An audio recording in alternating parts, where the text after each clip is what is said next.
Record, Anthony. Oh, geez. Thank you. Good evening, everyone.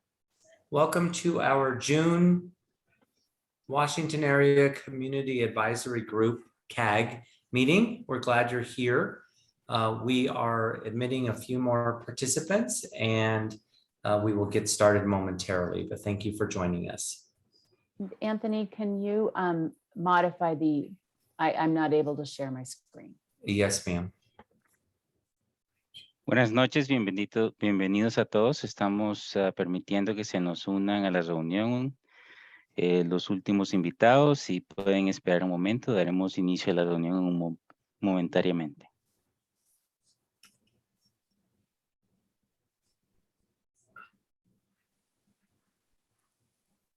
So Beth, interestingly enough, I can't see if I need to admit others because of my screen. So I will keep an eye on that in case I'm missing anybody. Okay.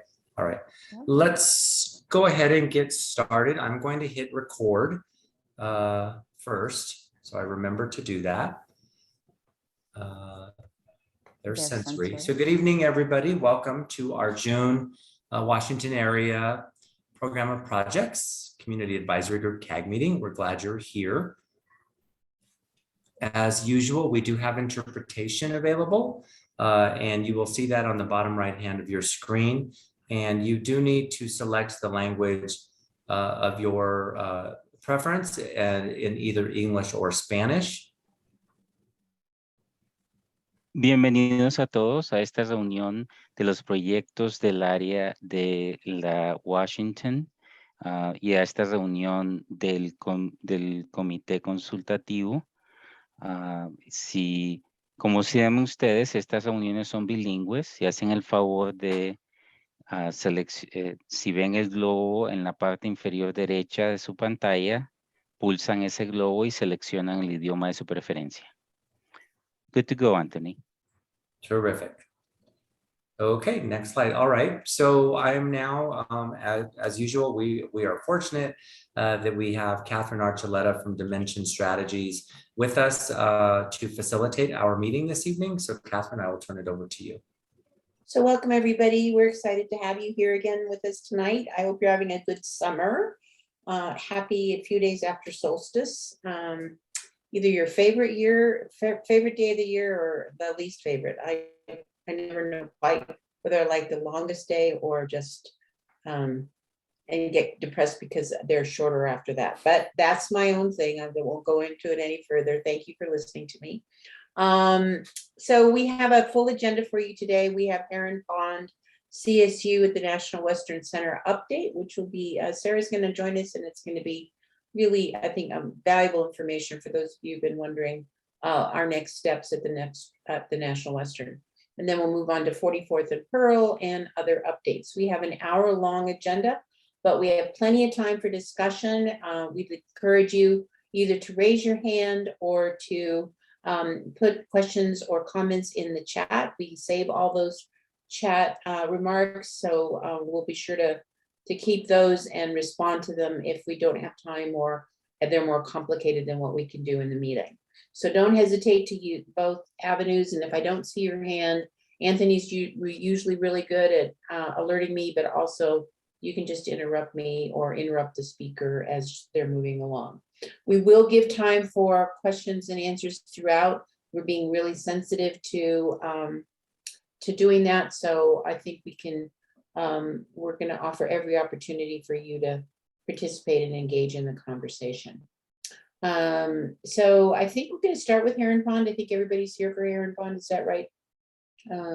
Since Ray, you're going to do Heron Pond? Yep, I'm here and ready to go. Okay, I know you were rushing to get here, so thanks. Yeah. Thanks for the quick rush and quick sit down and got your phones in. Okay, so let's go ahead and start with Heron Pond.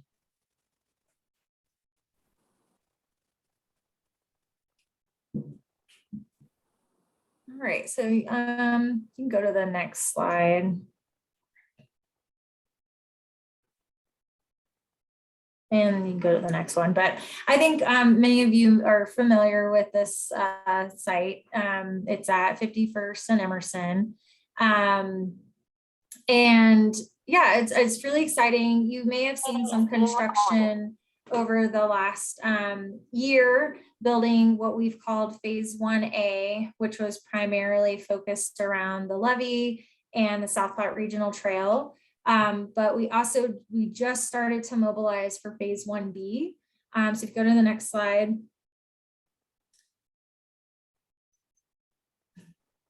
Thanks. This is the phase that's really focused on a lot of the infrastructure and stormwater management component of the park. So as you can kind of see outlined in the box around the text and then also the blue area, that's primarily where most of the work is going to be focused within this phase. And again, it's really to start doing a lot of the major and fine grading to set up the regional water quality facility, build new pipes, and incorporate that green infrastructure component into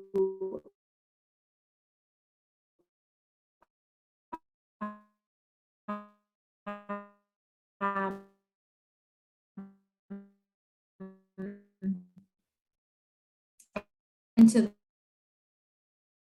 the park, which will ultimately benefit everyone. There is a third phase. So again, this phase is just really setting up the future park improvements. So we will be coming back out to the community and re-engage with you all when we re-kick off the final design of those park improvements. We are still expecting to design and build the regional playground, all the additional park trails, the park pavilion picnic area with restrooms. It includes lighting and signage and the additional restoration of the site. So those elements are to come in the future, but we won't be able to kick off construction for that for another 18 to 24 months. Okay, now.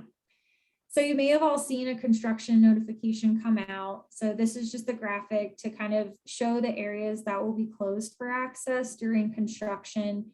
We are trying to leave some areas open so that the community can still utilize some of these spaces, especially considering we do have to close a significant portion of the park for a very long time. We acknowledge that there is still a lot of community use out here. So a lot of those, multi-use turf fields will remain open. And then the loop that goes around Heron Pond itself. So hopefully you've received this. If not, please reach out and we'll make sure that you're on the mailing list and continue to provide updates over the course of construction. Next slide. So one really exciting component of the work that we're doing that we want to make sure is clearly communicated, and we heard from our steering committee during the master planning process and through the design process, is really preserving what's special about Heron Pond. And one way that we're doing that is by utilizing design criteria called the Sustainable Sites Initiative, sites. And it's essentially LEED, which is, for buildings, but for landscapes. And so the purpose is to really encourage the most sustainable design and development of this park space. And so we have done analysis to make sure that we are protecting vital vegetation areas. And so it's a really exciting kind of pilot for the city. This is the first park that we will certify through this process.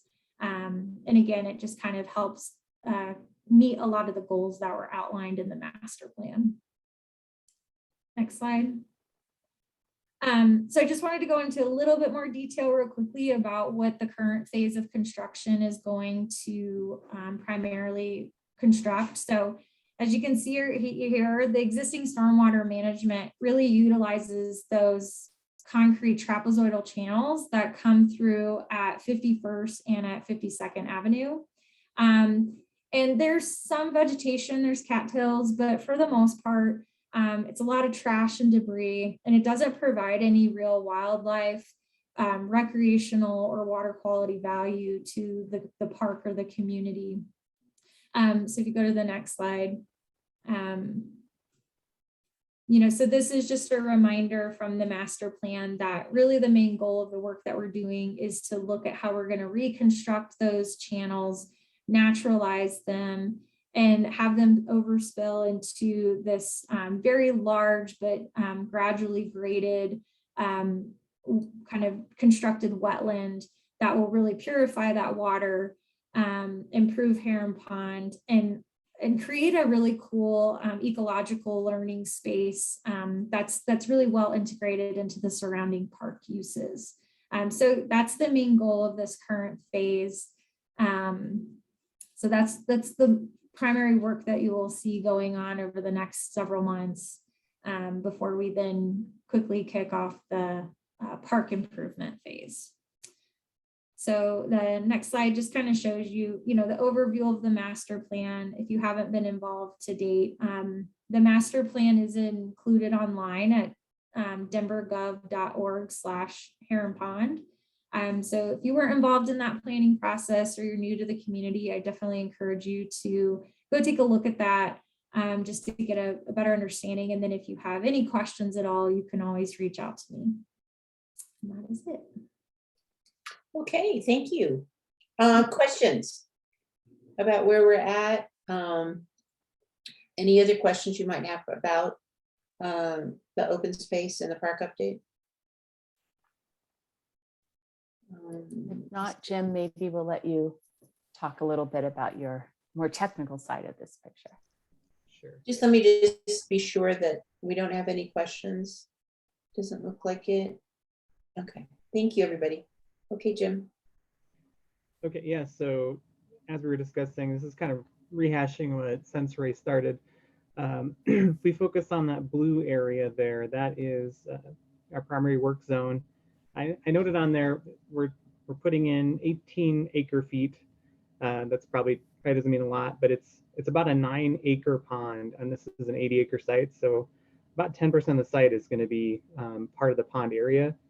That doesn't mean it'll have water all the time. It's just after it rains for about a day up to a day and a half, that water would slowly recede and work its way back out to the Platte. And that really does help take a lot of the trash, the dirt, the debris, and even some of the chemicals that are picked up along the way. And especially with the small storm events that happen up in the basin. We have over a square mile coming to this point. So all that water really just goes through the natural channel in the site into Heron Pond and then on its way to the Platte today. So this is really going to help that out. And as Sensory noted, there is a lot of trash and debris that has been dumped on the site over the years. We put the pond in the area where a lot of that dumping has occurred. So we will be removing that, sending it off site to the dump and getting it out of here. There's some industrial waste in there and just street sweeping stuff, that, just things that have been dumped off through the years. So we're taking out 130,000 cubic yards, and that probably doesn't mean a lot to folks, but if you imagine those big, long side dump, the hauler trucks that are out there, those carry about 17 cubic yards. If you can imagine those being full, it would take at least 8,000 of them. So that is what we're hauling out of there to really clean up the situation we have out there and get us a good pond to perform like we want it to. We've also really, through the Sites Initiative and just parks being a great steward of their property, bringing in some good plant life that is should thrive out here and grow quickly and help it perform better than a lot of the ponds that you'll see throughout town. Pretty excited to see this one go up personally and see how it works. We do have really, it says 2 storm outfalls. There are 2 forebays. Sensory had them in her slide, one at 52nd and one at 51st. That's going to help catch the sediment before it gets into the pond. As a small storm event happens, it picks up the dirt on the ground, the stuff that hasn't been picked up by a street sweeper, stuff like that, and it'll get caught in the sediment traps there before it gets into the pond and gets it all yucky. And then the pond itself has 2 more structures before it enters Heron Pond to help screen and catch stuff before that didn't make it in the forebays. They'll catch it before it actually gets to Heron Pond. So as Sensei said, this really should help out Heron Pond and help it perform better, look better.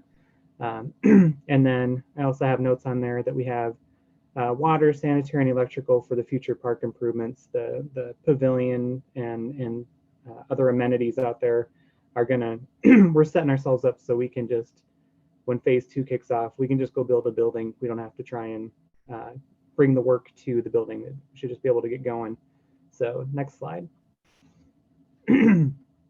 This shows, again, what Sensei had said. We've been working on phase 1A, so it's really been along the river, that blue area. There, the levee there, it was performing, but we added an extra couple feet to help protect the neighborhood. And this project is going to continue for, south of 48th Avenue. It's going to keep continuing on. So this was part of a bigger project that was already in the works for years. We just happened to add it to this project because it was right in our work zone. So we wanted to get out there, get it done early as we got our project going. We also replaced the regional trail. I was out there today. There's a lot of cool engravings and wayfinding out there. New watershed wall. It's going to be a big improvement. I hope you'll enjoy it. So that, it says completed summer 2022. They're just weeks away, maybe just a couple weeks from finishing that. So that's pretty exciting for us to get that improvement done and get that trail open back up for us. So next slide. So this is kind of, like I said, 9 acres. That's the bulk of the area right there, showing where the pond is at. That big blobus thing right in the middle. Like I said, it's mostly going to be dry. It would be dry today. You just have nice green grass and hopefully that's all you're noticing while you're out there. And as Sensei said, we made the slopes not super steep, so it doesn't look like a bathtub like a lot of ponds do. I think we did a really great job making this not look just like a pond. We made it part of the park. She showed in one of her slides up in the north end there, this is the overlook. We have a really cool metal structure out there to help for bird watching and just checking out the area. That place is going to be really nice, and that should be open really throughout phase 2. We're not really doing any work out there, so really by the end, by the middle of next year, I think that'll be open and ready to go. I also noted on there that we have 2 parking lots, one at 52nd and one at 51st. Those are going to really add more parking to the park because hopefully we got a lot of people coming out to check it out. We're also replacing 51st and Emerson. They're currently just asphalt, no curb and gutter, no sidewalk. We are really upgrading those to the condition that they should be. And then the Washington project will be continuing 51st all the way to Washington as well. So really opening up that corridor, tying in with the trail system. I think it's going to be, I know it's going to be great. So it's just by the end of next year, we're going to have it up and running and get ready for the park project. That is, our intent is for the site to never really be inactive. The next contractor be coming in as the current contractor is leaving. So, and I was out there today. They're just getting started. The equipment's showing up daily. So it's going to be coming soon. There's going to be a lot of hauling traffic in and out of there, but it's going to be great. So I'm pretty excited about it. It's coming out of the ground. Yep. I'm wondering if there are questions or comments from our CAG members.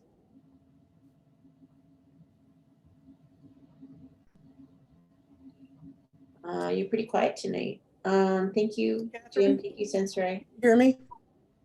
Yeah, no, AE, is that you? Yeah. I was looking for my hand thing. I just found Okay, it. gotcha. Go So ahead. I have a question that's kind of a request for an elaboration relative to how the improved quality of the water in Heron Pond is going to start to emerge. And I don't know exactly how to describe where that is in the phases, but how is that measured and monitored over time for that sort of organic process to be spotlighted and visible and trackable in the course of the cleaning up of Heron Pond and the documentation of how the various measures being taken in the design of that are working? Who can elaborate on that? Very much out of interest, and I'm not saying it contentiously, but I think it's very important information. Yeah, no, thanks, AE. We completed kind of a base, we have years of data from consultants and CDPHE, the Colorado Department of Public Health and Environment. And then we hired a consultant to do just a baseline analysis of the health of Heron Pond in 2018. And so what we will continue to do over time is track and monitor the water quality during and post construction, so that we can see if all of the water quality improvements that we're installing systemically work and clean up some of the concerns that we had. So just different sediment loading and other maybe like phosphorus and nitrogen, just other things that naturally come in through our stormwater system. So we will definitely continue to track that. Yeah, So we just have- to take that a little bit deeper, Sensore, can you put into the discussion how the visibility of that can become an instructional part of what emerges from this park experience in much in honoring the many conversations that have gone on over the years with this, where the struggle has been a sincere one to understand how we can get a clear picture of the environmental factors around us. And it's a very containable example that makes it very teachable.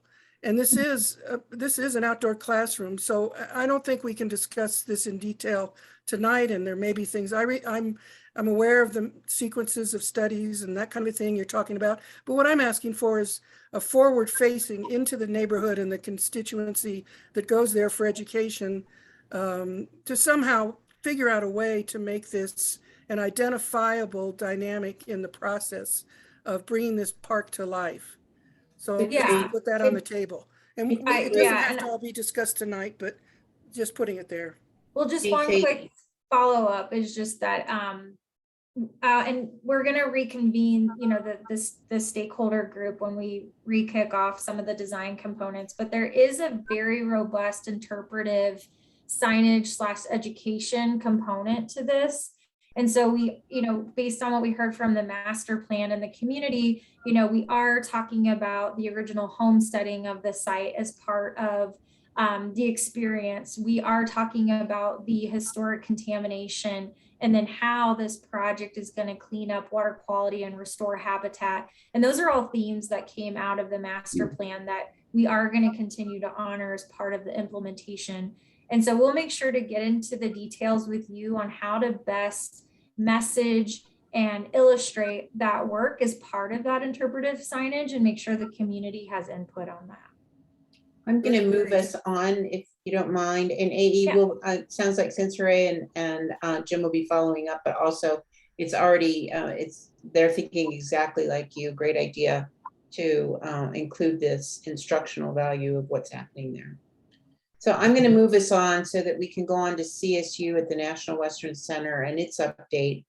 And I think it's Sarah is going to lead us through that. And Sarah? Yes, hi. I should have confirmed with you earlier, but will you be sharing the slides on your end, Catherine? Oh, I think. Or someone will, thank you. Yeah. Hello, everyone. Thank you for inviting us to present and give an update tonight. My name is Sarah Miley. I'm the program associate for CSU SPUR. So I do a lot of community engagement work as well as coordinating some of the programs and events that we have on site. I'm just going to let you know I have a lot of slides in here. I wasn't sure who would be in the room tonight, and I just wanted to make sure that I touched all areas of interest. But for the interest of time, I'm going to be going through them kind of quickly, but I'm happy to send them to you, happy to discuss anything in further depth afterwards or in a separate meeting. So we'll get started. So for those we have about maybe 15 minutes max, so just okay. watch your time. I will watch. Thanks. You can hold me to it. So for those of you that don't know, CSU Spur is a 3-building part of the larger National Western Center campus. The purpose of our 3 buildings there are really to inspire youth and the public to engage with global challenges. So that was the #1 vision when we built these buildings. We also want to show educational pathways to careers of the future, and that's opportunities to careers that young kids might not otherwise have or might not otherwise be exposed to.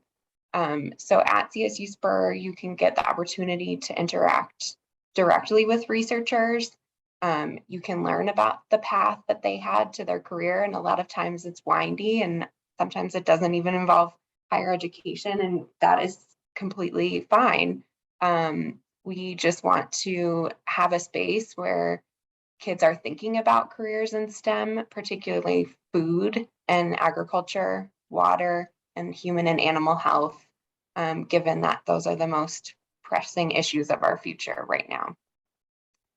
Additional purposes for Spur are to create an ecosystem for innovation and collaborative research, to be responsive to our neighborhood, city, and business needs, to create rural and urban connectivity, and to engage the public and open doors to the full CSU system. So I could go on and on about all of these for quite a while, but I will continue on with my slide. So Spur really is the center between education, outreach, and research. And to our knowledge, we don't know anything that exists in the world that is like it. So it's leveraging the power of what's happening around research at the 3 CSU institutions, but also making that free and open to the public. So our buildings are open Monday through Saturday, 9 to 5. They are free to anyone to come in. We offer free experiences for school groups and families as well. And then we also bring in a lot of outreach components. So recognizing that not everyone can get to CSU Spur, we're building up online opportunities. We're going out into the community. We partner with a lot of local groups to do programming out in communities as well. Next slide, please. This is an offering of the CSU system. So we have 3 institutions, the Fort Collins main campus, CSU Pueblo, and CSU Global. So we'll be bringing down programs. And when I say programs, I mean traditional classes, like a master's in agribusiness, for example, but also some of the programs and offerings that have a heavier outreach component, like our Little Shop of Physics. They do outreach to schools, and they bring activities that connect youth to opportunities to engage with physics, fun activities. So those are kinds of the kinds of things that I'm talking about when I'm talking about programs. Next slide, please. So we have quite a few partners involved in this project, and I think this is kind of the top level of who's actually at CSU Spur, and not necessarily like who we've worked with to create this project all in all. So one of the first building that opened, a main tenant of that building is Denver Dumb Friends League. So they have services at our building as well. And then these are some of the other partners that will be utilizing the spaces. Next slide, please. And this is just a quick overview of where we are. So we have 3 buildings. We have opened Vita in January 2022. This is the building focused on human and animal health. As I mentioned, it is free and open to the public, so you're welcome to come in anytime. It's a great air-conditioned activity for these hot summer days. While entering the building, you can see equine assisted services, so live therapy happening in arena inside. You can see Dumb Friends League performing surgeries on animals. You can talk to veterinarians. We have virtual reality experiences. We have a number of exhibits on the human-animal bond and facts about animals. We have also opened just recently, 2 weeks ago, we opened our Terra building, and that building is focused on food and agriculture. A few things that you'll see in this building, we have a teaching kitchen. So we will be offering nutrition and cooking classes there. We have controlled environment horticulture, so research happening to discover how we can better grow food indoors in the future. We also have research gardens on our rooftops. So also, how can we maximize our urban spaces to produce more food for our communities? Those are some of the features in the Terra building. And then our hydro building is focused on water, and that opens in January 2023. We'll have exhibits discussing one water best practices, talking about the South Platte and biology. Denver Water will have almost the entire third floor for their water quality research laboratory. So again, more opportunities for the public to interact with researchers, to understand the process that goes behind clarifying water and water planning and all of those really important issues as we think about climate change in the future and food. Those all come together in hydro. So we're really excited for that as well. Next slide, please. So this is the location of our site roughly. We are in that first phase of the larger National Western Center campus, just on the east side of the South Platte River. And you can go to the next slide, please. Here's a quick overview too. So just for reference, Heron Pond is up to the left, top left of the site. And the Coliseum and everything are to the right, past the train tracks on the right of this photo. Next slide, please. So these kind of overview, a lot of things that I've already talked about, but I just wanted to give you a sense of what's in the building and what you can experience. So you can go to the next slide, please. Here are some photos from our Vita building now that it's open. We're excited. We have had hundreds at this point of school groups in, families. We host community events. We've hosted CSU events. Probably hundreds of riding sessions at this point too. We spay and neuter at this site up to 70 cats and dogs a day, perform countless surgeries, all of which the public can come and see and interact and learn from all of the activities happening in this building. This is our Terra building. So as I mentioned, a lot of the things already in here. Another offering I might have skipped is our soil, water, and plant diagnostic laboratory. So laboratory where you can bring in your tomato plant or a water sample. You can learn about the process of testing it. You can talk to the researchers and get results right there before your eyes.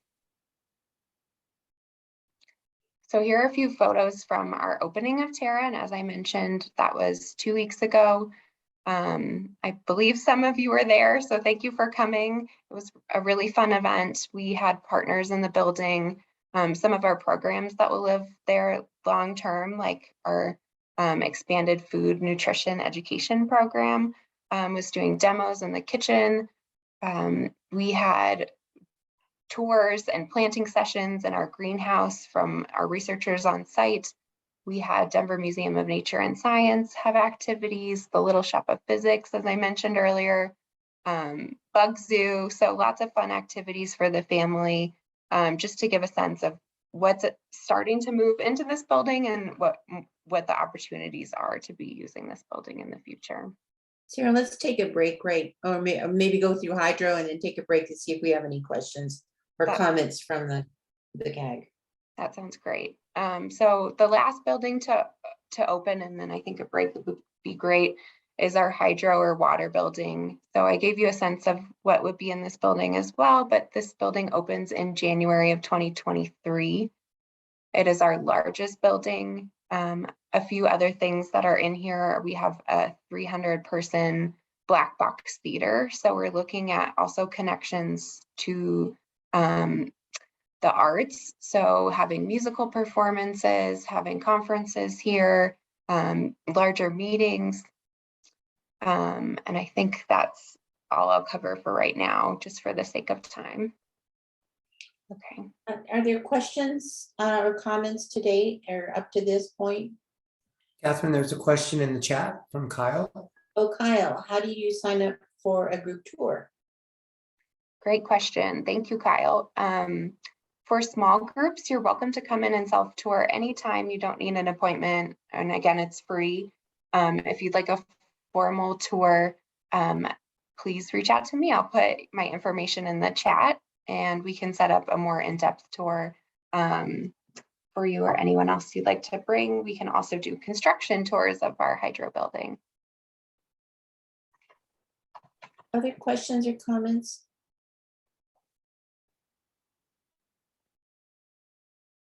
Okay. You want to continue then, Sarah? Sure.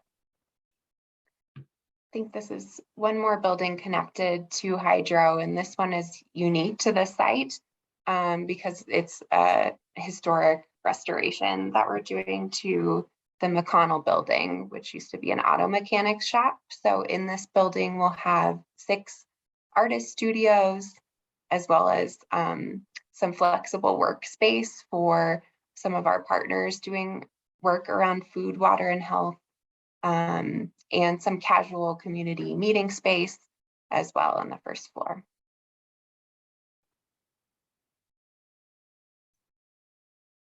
So you can go to the next slide.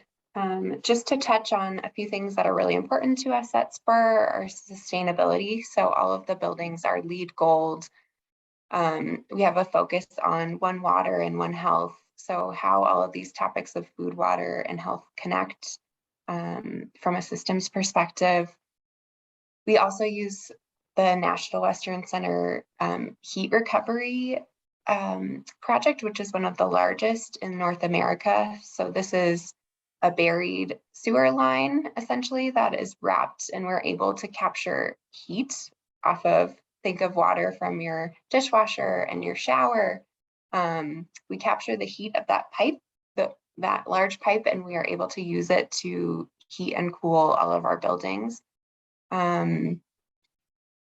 We are also excited to use Spur and the nearby river as for community engaged research and citizen science. So already begun talking with Sensory about how we can align some of the data that we've collected over the last 4 years along the South Platte River. So taking note of flowers and insects and things like that. And then we're also wanting to host annual or biannual events, bringing in the public and getting people engaged, and also collecting the data themselves and reviewing the data and having one centralized location for all of this information to be About stored. 5 more minutes, Sarah, just to give you time. Chat. Perfect. I'll just end on this next section. So another part of our mission here at Spur is to follow an anchor institution framework.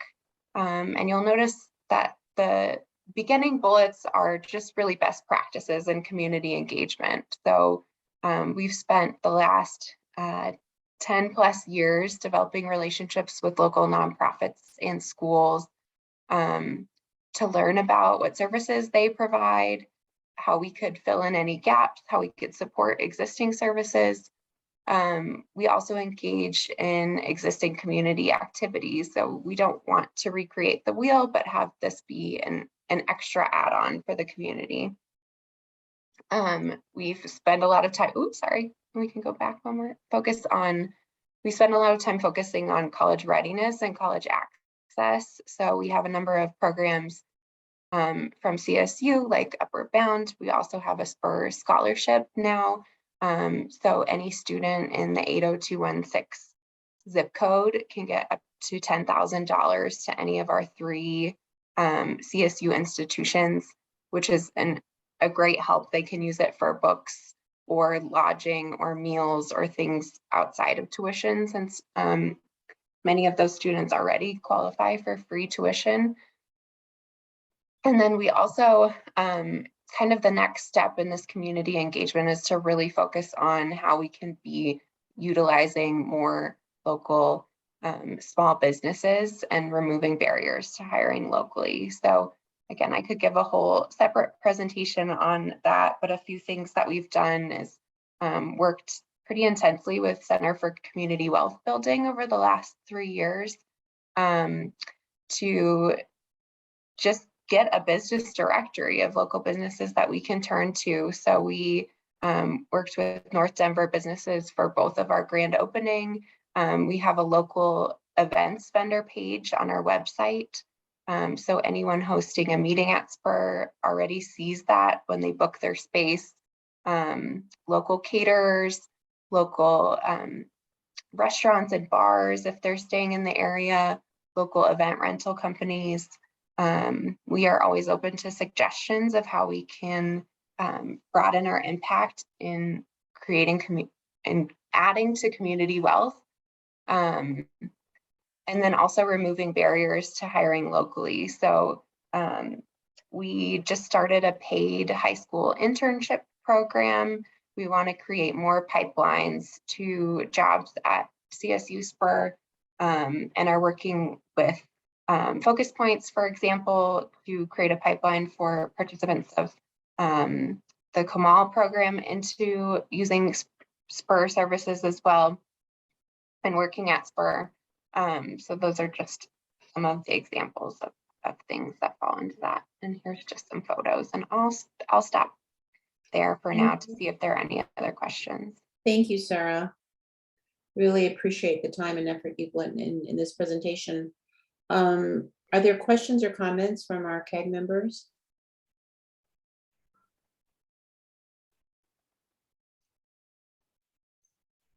I think I'm not seeing any. So I think we'll move on, if we can, to our next topic, which is the 44th and Pearl. These slides are just some things that are going on. And if you have any questions about scholarships or animal clinics, please get in touch with Sarah. And she's put her email address in the chat for anybody who wants to reach out to her about any of those other programs. And Catherine, before we move on to 44th and Pearl, Karen Good was just going to briefly just share an update on 51st. So Karen. Yes, thank you. Thank you for reminding me. Thanks much, Anthony and Catherine. Just a little heads up, you heard with Heron Pond, there's a lot going on in 51st and in that area.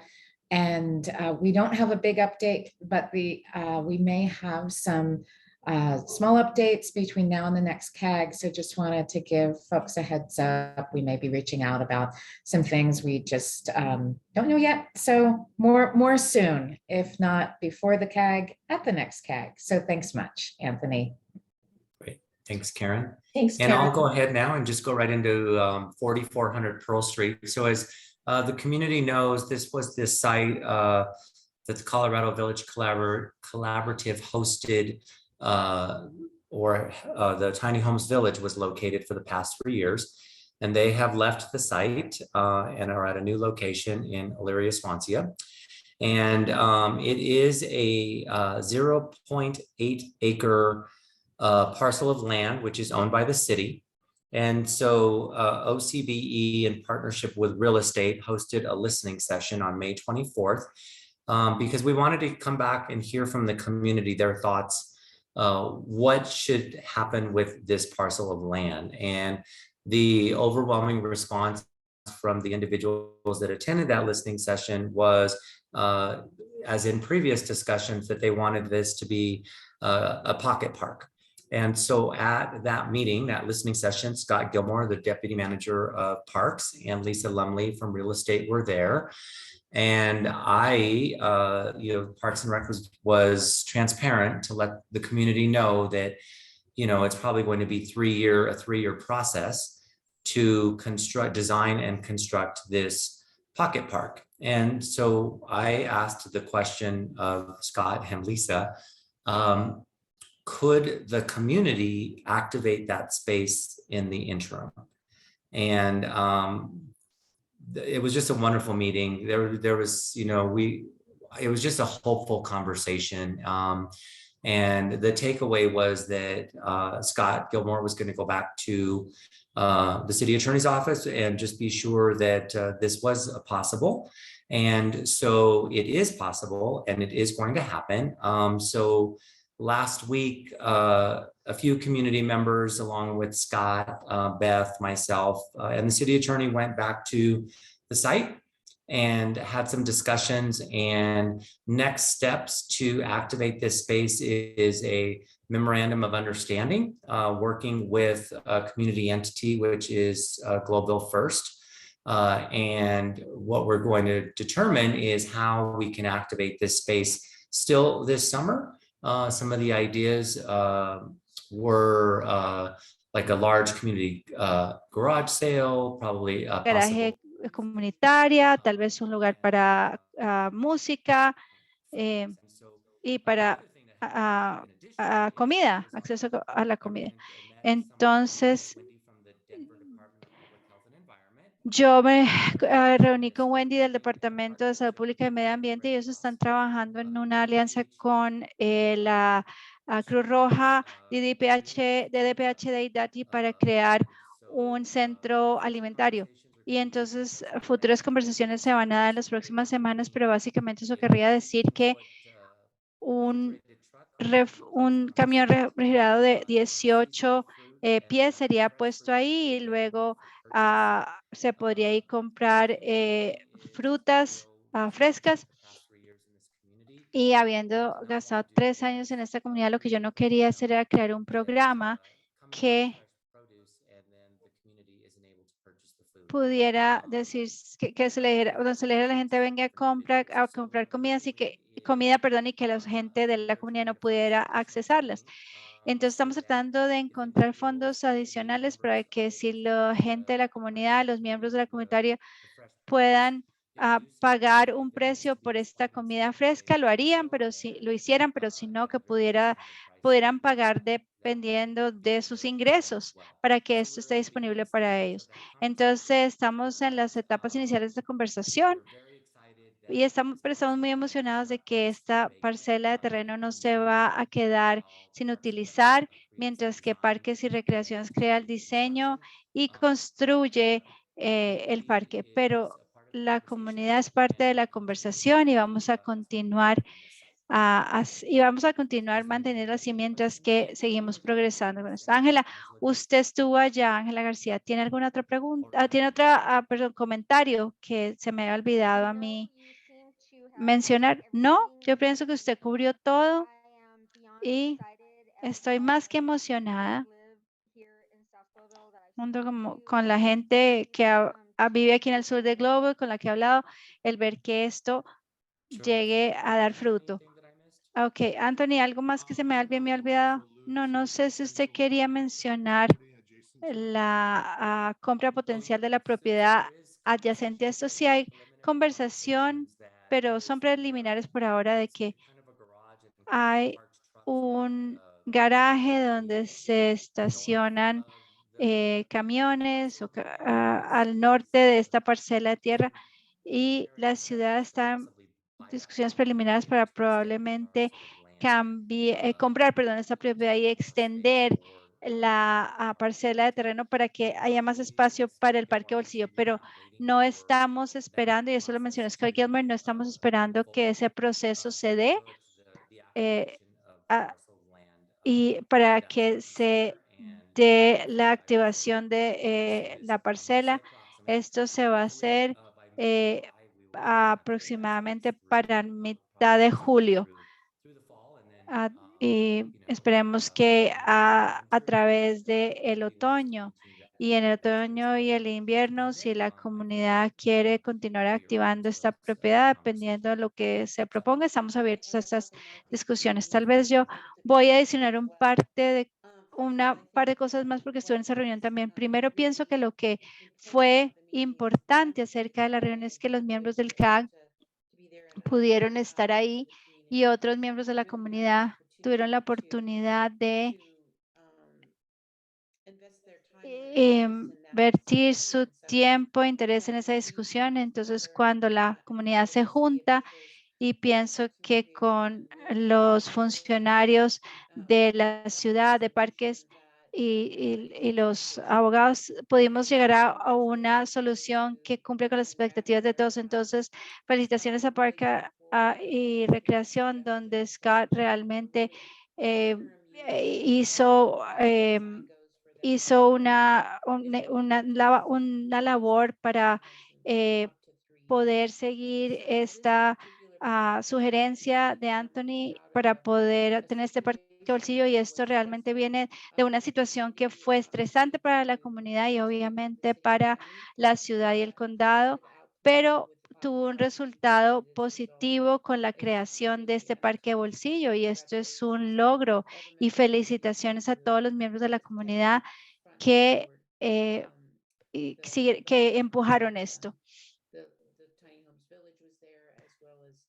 Y que han estado de todo esto mientras que Tiny Home Village estuvo ahí, y luego más recientemente que, que estuvimos hablando del parque de bolsillo, y Scott está muy interesado en que este sea el uso que se le dé al parque y en seguir adelante. Estoy seguro que va a haber más discusiones que vengan y reuniones que vengan, pero felicitaciones a todos por hacer que esto sea posible. ¿Puedo hacer un comentario? Sí, claro. Soy Carla. Yo soy parte de Globos First y hemos estado haciendo muchas actividades ambientales, y también estábamos en contacto con el Jardín Botánico para que sean parte de esto también, y estamos emocionados de esto. Gracias. Es muy bueno verla, Carla. Hola. Y luego, bueno saberlo. Y Catherine, creo que Y tenemos Catherine, yo creo que tenemos un par de diapositivas más. La autoridad tiene un informe sobre el Centro National Western, y yo creo que eso va a consumir el resto del tiempo. Sí, bueno, Janet está en vacaciones, es que yo dije que iba a dar un paso al frente y dar este informe rápidamente. Este es informe, pero este informe es directamente de ella. Y solo queríamos que todo el mundo supiera que en términos de alcance comunitario y participación se ha contratado a un nuevo moderador para las reuniones del CAC, y no estoy familiarizado con ella, pero yo sé que Jenna pues les podría dar más información sobre esto. Pero busquen más información sobre eso porque es un buen paso para proceder y ayudar con el proceso de moderar las reuniones. Otro aspecto del proceso, el Centro National Center va a tener un evento el 11 de junio. Es una comunidad para familias y amistades. El día del Centro National Western y también de la universidad. Asegúrense de pasar por ahí. También es una oportunidad de, va a haber personas ahí sirviendo, y va a haber personas en que pueda hablar y aprender más acerca de eso. Parece que la próxima reunión del CAC fue el 22 de junio, que es ayer. Así, dado que ya está de vacaciones, pues esperemos que fue una reunión excelente. Y sí, pues hay un poquito más de, solamente nos está informando pues que hay mucho que está pasando allá, y definitivamente queremos darle seguimiento y poner atención, integrarnos más con eso. Pero también tengo que leer la última diapositiva porque ellos han dedicado mucho esfuerzo a los empleados y cambios de operación, y también están publicando 2 empleos para contrataron un nuevo director de alcance comunitario, y es nuestro Anthony Aragón al que contrataron. Así es que queremos, es una es una oportunidad de informarle. Sí, gracias, Beth. Anunciamos en la reunión del CAC ayer, y yo he estado compartiendo esa información con otros que yo he aceptado esta nueva posesión, y mi último día con el Departamento del Transporte y la ciudad de Denver será el 1 de julio. Voy a transicionar a mi nuevo papel el 5 de julio. La buena noticia es que yo no voy lejos. Todavía voy a seguir trabajando pues el CAC de CAG y voy a representar pues el Centro National Western y la autoridad. Mientras tanto, Rebecca Draper, quien es mi directora, con la Oficina de Participación de la Comunidad, va a tomar mi posición. Mientras tanto, mientras contratan a la persona que me reemplaza, solo quiero personalmente decir gracias a todos las personas, miembros de la comunidad maravillosos y fantásticos que he conocido desde que yo comencé con el, um, el grupo colaborativo fundamental, desde que comencé pues hace 3 años con ellos. Quiero pues agradecer todas las relaciones auténticas y las alianzas que he tenido en estos últimos 3 años y estoy eternamente agradecido de que desde donde me tomó mi carrera. Quiero agradecer a Tim Sanders por darme esta oportunidad y la sugerencia, y Catherine Archuleta, que ha sido mi mentora por los pasados 3 años, y es difícil pues irme, pero yo creo que hemos podido, y agradecemos a muchos miembros de la comunidad, de crear este programa de proyectos en concepto y este grupo consultativo de la comunidad y proceso.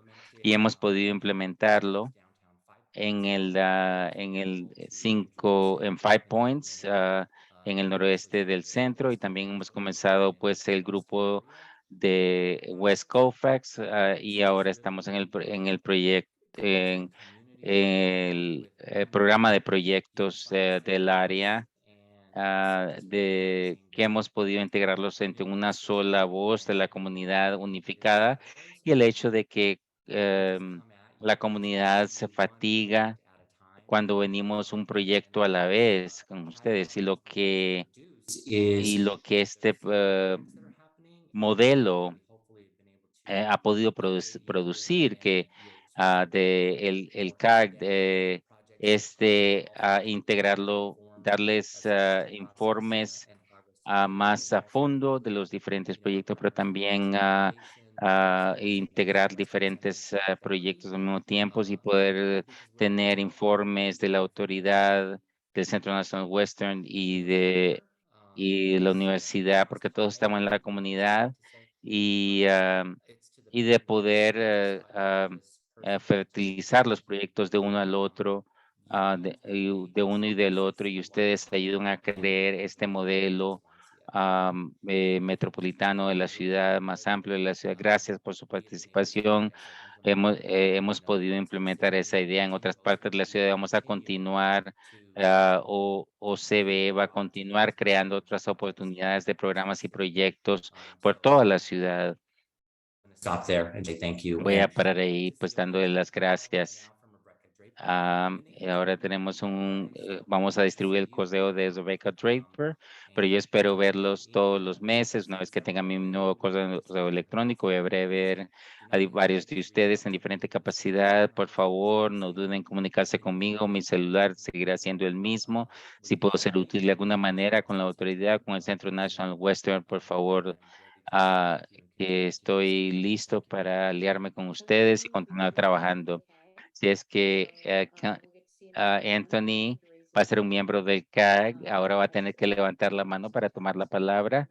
Así es que vamos a verlo cuidadosamente. Bueno, agradecerles a todos. Ya nos pasamos un minuto después de la hora. Quiero decirle gracias a Anthony, a toda la dirección que nos ha dado. Espero verlos a todos el próximo mes, a Rebecca y al equipo.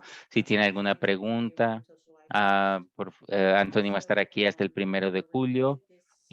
También grabamos esta reunión, así como y va a ser publicado en nuestra página nuevamente. Así que quiero agradecerle a todos por estar con nosotros aquí esta noche, y les voy a permitir que se vayan a cenar y que pasen tiempo con su familia.